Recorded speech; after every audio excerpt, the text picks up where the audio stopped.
আজকে আমরা কোথায় গেলাম, কেন বা অসুস্থ হলাম, কেন বা ওর সাথে আমার ঝগড়া হলো, আমরা কিভাবে ফুল চুরি করলাম, এইসব জানতে হলে পুরো ভিডিওটি দেখতে হবে। হ্যালো এভরিওয়ান, আসসালামু আলাইকুম। আজ চলে গেলাম আমরা চৌরঙ্গি পার্কে, কেউ বলে ইকো পার্কে, যে যে নামে চিনে, জানি না কে কি নামে চিনে। তারপর আমার হাজব্যান্ড টিকিট কেটে নিল। এখানে দেখলাম দোলনা এবং একটা পরী। আমার ছেলে তো দেখে ভয় পাচ্ছে। এই প্রথম আমার ছেলেকে নিয়ে আমরা ঘুরতে গেলাম। প্রচন্ড রোদ। ও পুরাটা পার্কে একটু হাসিনি কেমন জানি করেছিল, লাস্টে শুধু একটু হেসেছিল। এখন শুধু বাবাকে বারবার কি জানি দেখাচ্ছিল, তবে নদী দেখে একটু খুশি হচ্ছিল। ওর বাবা ওর খুশিতে খুশি, কারণ বাবা ওখানে খুব ভালোবাসে। এদিক দিয়ে আমার ননদ বললো শুধু এক জায়গায় থাকলে হবে, আসো আমরা একটু ঘোরাঘুরি করি। এদিক দিয়ে স্পিড বোট দেখলাম, কারণ আমার ছেলে তো স্পিড বোটে উঠতে পারবে না। এদিকে দেখলাম কিছুটা চরকি। পরে ও দাঁড়ায় ছিল, কি করবো না করবো ওর ভালো লাগতেছিল না, কারণ ছেলের অনেক গরম। এখন বলতেছে একটু পাখা কিনে নে। পাখার যে দাম, বাপরে বাপ, আমাকে বলতেছে 100 টাকা একটা, যেটা 30 টাকা ওটা নেয় 100 টাকা। এখন কি করব, তারপর আমার ছেলের জন্য এদিক দিয়ে গরম ওকে চেঞ্জ করে দিব, সেজন্য একটা চেঞ্জ করে আরেকটা পড়াছে। এদিক দিয়ে দেখলাম স্পিড বুথে সবাই যাচ্ছে, জন প্রতি 100 টাকা। এদিক দিয়ে আমার ননদ বললো অনেক ফুল সবাই ছিটতেছে মাঝে মাঝে। আমি বলি কি যদি ধরা খায় তাহলে, ও বললো কি না, ছিঁড়ে দাও। তখন আমরা তো নতুন চোর, সেই জন্য কখনো চুরি করি না। আস্তে আস্তে চুরি করতে করতে 1 ঘন্টা লাগাইছে। তখন আমি আমার হিরুকে বললাম তুমি ফুলটা নিয়ে আমাকে একটু দাও। তখন ও লজ্জা পাচ্ছিল, পরে বারবার ও বলছিল না। পরে আমার ননদ বললো কি দাও, পরে ও এসে আমাকে ফুলটা দিল। আমার ছেলে তো বারবার তাকাচ্ছিল, বাবাকে না আমাকে না দিয়ে আম্মুকে দিচ্ছে ফুল।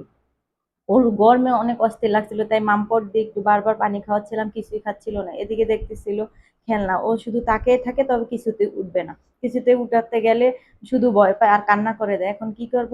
এদিক দিয়ে অন্যবার গিয়েছিলাম, তখন দেখছিলাম এখানে ঝর্ণা, কিন্তু এবারে এখানে ঝর্ণা অনেক কস্তুরি দিয়ে রাখছে। এখন এই পরীটার সামনে বলি একটা পিক উঠাও, ছবি উঠাও, ও তুলবে না, ও ভয় পাচ্ছিল। দিদি একটা পুলে দিদি, আমার ননদ আরো দাঁড়িয়ে আছে, প্রচন্ড গরম আজকে রোদ। পরে বললাম এখান থেকে কয়েকটা ছবি তুলে দাও। পরে ও বললো কি তাহলে দাঁড়াও। এখান থেকে ও কয়েকটা ছবি তুলে দিল এবং আমরা দুজনে একটু হাঁটতেছিলাম। আমার বাবা শুধু বারবার এদিক ওদিকে তাকাচ্ছিল। আমার বাবার মনে ভালো লাগতেছিল না, শুধু বাসায় আসবে বল। আমি এটা ওটা দেখাচ্ছিলাম।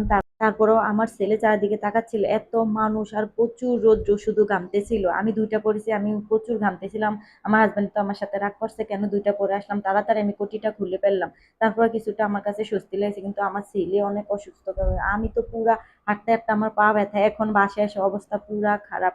এই পার্কে বলতে গেলে দুইটা জায়গায় খুব সুন্দর। এই জায়গাটা যেমন জাহাজে উঠতে গেলে জায়গাটা, আর আরেকটা জায়গা আছে, এই দুইটা জায়গা খুবই সুন্দর। আর অন্য কিছু আমার অত ভালো লাগেনি। তবে আজকে লাইভ করতেছিল একটা সিঙ্গার, কণ্ঠটা মোটামুটি খারাপ না। আমরা একটু এন্ট্রি নিয়ে নিলাম জাহাজে, ওখানে কয়েকটা পিক তুললাম এবং আমার ছেলেকে একটা ফুল দিলাম, ওই যে চোরাই করা ফুল। তারপরে ও নিল, আবার বারবার আমাকে দিয়ে দিচ্ছে।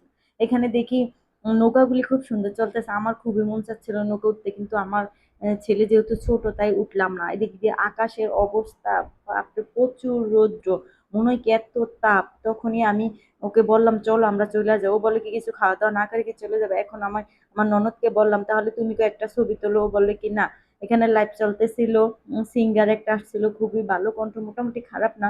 তখনই ও বলে কি তাহলে আমার কয়েকটা পিক তুলে দাও। ওকে আমি বললাম তাহলে তুমি এদিকে আসো। পরে ও এখানে আসলো, ওর কয়েকটা পিক তুলে দিলাম এবং ওর একটু শুট নিয়ে নিলাম। আমার ননদকে কেমন লাগছে অবশ্যই আপনারা কমেন্টে জানাবেন। তখনই কয়েকটা ফুল দেখলাম, ফুলগুলি খুবই সুন্দর। আমার গরমে কিছুই ভালো লাগতেছিল না, কি করবো, তাই নদীর পাড়ে বসে ওকে বাতাস করতেছিলাম। আমার পুরো হাত ব্যথা হয়ে গেছিল ওকে বাতাস করতে করতে। এখন একটা মজার ঘটনা শুনুন। আমি খাবো বলে উঠতেছিলাম, তখনই আমার জুতাটা পড়ে গেল।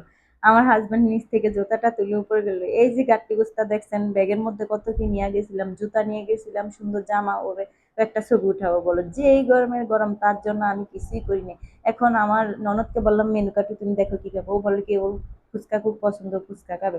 তখন আমার ছেলে ওর থেকে কার্ডটা নিয়ে নিল। ও বারবার দেখাচ্ছিল মেনু কার্ডের মধ্যে। পরে দেখলাম ও কোল্ড কপি দেখাচ্ছে, ও তো খেতে পারবে না।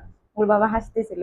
আমি আমার ননদকে বললাম বলো তো কেমন হয়েছে। ও বলে কি না মজাই হয়েছে। আমার ছেলে পুরাটা পার্কে যতক্ষণ ছিল শুধু এই জায়গাটা একটু হাসতেছিল আর আমাকে আদর করতেছিল, আমার নাকের মধ্যে নাক লাগাচ্ছিল। আমার পুরো দিনের কষ্ট আমি ভুলে গেছি। আমার খুবই ভালো লাগতেছিল। আমি ওর বাবাকে বলতেছিলাম, ওর বাবাও হাসতেছিল।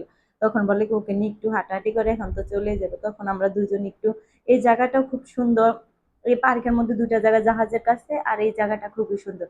আমরা দুজনে এখানে তারপর আমি বললাম কয়েকটা ছবি তোলো পরীর কাছে। ও তো পরী এবং গরিলার চোখ দেখে বারবার ওর বাবাকে ধরছিল, তখন আমি না করলাম। এখানে কিন্তু দিনের থেকে রাতের ভিউটা খুবই সুন্দর, তাই আমি পুরাটা একটু ভিডিও করে নিলাম। দেখতে কিন্তু খুবই ভালো লাগছিল রাত্রেবেলা। এখন তো চলে যাওয়ার পালা, তাই আমরা বাসায় চলে গেলাম।